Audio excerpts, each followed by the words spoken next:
कर रहे हैं मुगल प्रशासन के संदर्भ में। बात आती है प्रशासन। मैंने पहले भी जब दिल्ली सल्तनत का प्रशासन आपको डिस्कस किया था तो मैंने बताया था कि प्रशासन को हमको कुछ एक सेगमेंट में डिवाइड करके हमको पढ़ना चाहिए कि आखिर उसमें होता क्या क्या है। अगर हम उसके कंसेप्ट को नहीं समझेंगे तो चीजें रट्टा मारेंगे, और इतिहास रट्टा मारने वाला विषय नहीं है। जिन लोगों ने इसको बदनाम किया है मैं उनसे बहुत नाराज हूं रियली में।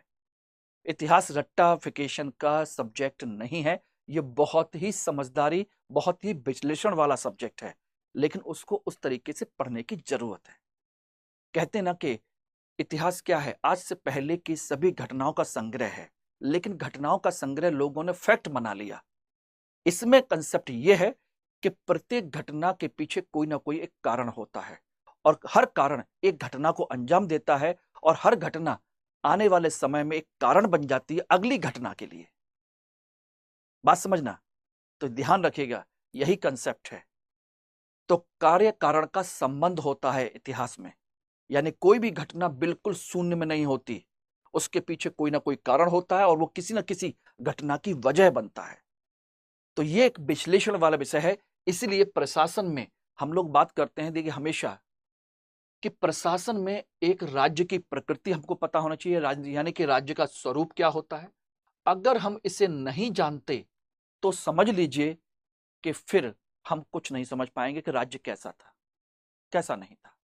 फिर उसके बाद राजत्व सिद्धांत, अगर किसी राजा ने अपना सिद्धांत प्रस्तुत किया है तो उसके बारे में जानेंगे।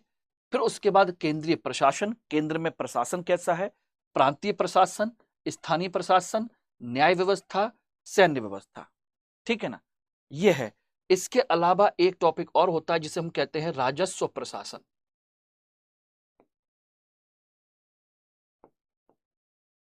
क्या होता है, राजस्व प्रशासन भी होता है।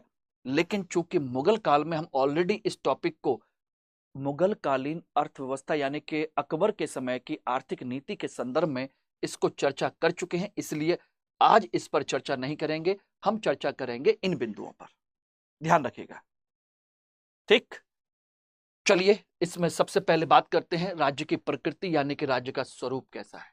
ध्यान रखिए, मुगल शासक जो कि देखा जाए तो तुर्क और मंगोली परंपरा से प्रभावित थे, उन्हीं के वंशज थे। ये मैंने आपको बताया भी था कि बाबर, और सोचिए कि बाबर के पिता और बाबर की माता एक तुर्की खानदान से है और एक मंगोल खानदान से है। इस तरह से बाबर और उसके वंशजों में तुर्क मंगोल का खून है। तो केवल खून ही नहीं है, बल्कि उन्होंने उस परंपरा को अपनाया भी था। ठीक है ना, ध्यान रखना, तुर्क मंगोल परंपरा को अपनाया भी था, और उसी दृष्टिकोण से उन्होंने अपने राज्य का स्वरूप निर्धारित किया। तो कैसी परंपरा है, तुर्क मंगोल परंपरा है। ओके एवरीबॉडी, तुर्क मंगोल परंपरा पर आधारित है। बात आती है कि राज्य का स्वरूप कैसा है। देखिए, आज की बात करें या पहले की बात करें, हर राज्य का अपना एक स्वरूप होता है। इसमें ध्यान दीजिएगा कि राज्य का स्वरूप कैसा है। आईने अकबरी में अवल फजल कहता है कि उसका उद्देश्य है अति केंद्रीकृत शासन प्रणाली की स्थापना, यानी कि केंद्रीकृत यानी कि ये राजा है, यानी कि बादशाह, ध्यान रखिएगा, और बादशाह के अंडर में ही सारा का सारा प्रशासन उसके नियंत्रण में होना चाहिए। हाईली कंट्रोल्ड एडमिनिस्ट्रेशन, ये अति केंद्रीकृत, यानी कि सब कुछ इसके हाथ में होगा, तभी यह शक्तिशाली बनेगा। ठीक, पहली बात। तो ध्यान दीजिएगा, सारी सत्ता मुगल शासकों के अंडर में थी, पूरा साम्राज्य उन्होंने बनाया, लेकिन किसी को इतनी छूट नहीं दी थी कि वो अपनी मर्जी से कोई काम कर सके। सबको इन्हीं को रिपोर्ट करना है, सारी चीजें इनको करनी है। तो सबका केंद्र बिंदु कौन है, बादशाह, ये समझ लीजिए। ठीक, दूसरा निरंकुश राजतंत्र। निरंकुश राजतंत्र यानी कि राजतंत्र तो है ही, लेकिन निरंकुश भी है, उसके ऊपर किसी का कोई अंकुश नहीं है, कोई कंट्रोल नहीं है। यानी कि वो जो सोचेगा, वो जो कहेगा, वो जो करेगा, वही सही है। ठीक है ना, लेकिन इसके बावजूद भी इसका अधिकांश स्वरूप कैसा था, जन कल्याणकारी। खासकर औरंगजेब के समय को छोड़ दिया जाए तो लगभग सभी शासकों ने जन कल्याणकारी स्वरूप को अपनाया था, खासकर अकबर के समय में। आप देख लीजिएगा, तो उसने लोगों के कल्याण के लिए सारी नीतियां अपनाई थी। है बेसिक, सोचिए निरंकुश है, लेकिन जन कल्याण का कार्य भी किया था उसने। सोचिए कि उसने जजिया हटाया, उसने तीर्थ यात्रा कर हटाया, ठीक है ना। सोचना, दास जो युद्धबंदी हैं, उन दासों को उसने मुक्त करने की परंपरा रखी कि भाई युद्धबंदी दास नहीं बनाए जाएंगे, ठीक। तो इस तरीके से उसने बहुत सारे काम किए, अर्थव्यवस्था से लेकर, राजनीतिक व्यवस्था से लेकर, प्रशासन से लेकर के हर क्षेत्र में उसने जन कल्याण को विशेष तौर पर ध्यान में रखा था। हालांकि औरंगजेब के समय में इसमें थोड़ा सा परिवर्तन आया। तो ये उसका प्रशासन का क्या है, स्वरूप। इनमें से रोक और संतुलन की व्यवस्था भी थी, ये इंपॉर्टेंट है। चेक एंड बैलेंस कहते हैं दोस्तों इसको, इंग्लिश में कहा जाए तो चेक एंड बैलेंस, यानी कि एक दूसरे को नियंत्रित करना। और यह व्यवस्था, ध्यान रखिएगा दोस्तों, अकबर ने शुरू की थी। किसके माध्यम से, मैंने आपको बताया भी था, मनसबदारी प्रणाली के माध्यम से। किसके माध्यम से, मनसबदारी प्रणाली के माध्यम से, यानी कि जिसमें हर व्यक्ति को यह कह दिया गया था कि हर व्यक्ति को सैनिक दायित्व निभाना है, जैसा परफॉर्मेंस करेगा वैसा ही कार्य करेगा, उसकी सेना मिले, मतलब उसको वेतन मिलेगा, उसका ओहदा भी उसी के अनुसार होगा। बात समझना। उसी तरीके से उसने एक जो पद होता था वजीर का, वजीर के साथ उसने एक दीवान का पद भी बना दिया कि दीवान वित्त व्यवस्था देखेगा और वजीर जो है बाकी प्रशासनिक व्यवस्था देखेगा। और उसने सोचिए, दीवान जो वजीर है उसको अकेला नहीं रहने दिया, एक साथ 10-10 वजीर भी हो सकते, वकील भी हो सकते थे, यानी दीवान हो सकते थे, एक साथ 10-10 दीवान भी हो सकते थे। सोचिएगा, अकेला नहीं कि किसी की मोनोपोली हो जाए, और सब एक दूसरे पर चेक एंड बैलेंस है। सेम उसी तरीके से उसने राज्य प्रशासन में भी यही काम किया था, राज्य यानी कि प्रांतों में भी इसी तरह की उसने व्यवस्था को अपनाया था, चेक एंड बैलेंस के।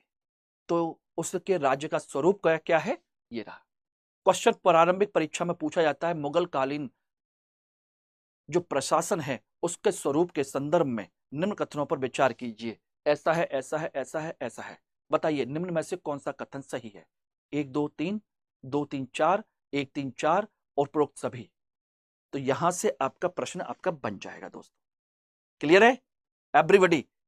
तो हमेशा ध्यान रखिएगा, हमें मुगल प्रशासन या किसी भी प्रशासन का हो, स्वरूप पहले पता होना चाहिए, ठीक। उसके बाद आ जाइए, दूसरा मुद्दा है कि मुगल शासकों में शुरू से ही एक राजत्व सिद्धांत की अवधारणा को अपनाया गया, ठीक है ना। विशेषकर अकबर के समय में, अकबर के समय में सोचिएगा, राजत्व सिद्धांत की जो चर्चा है वो अबुल फजल ने अपनी पुस्तक आईने अकबरी में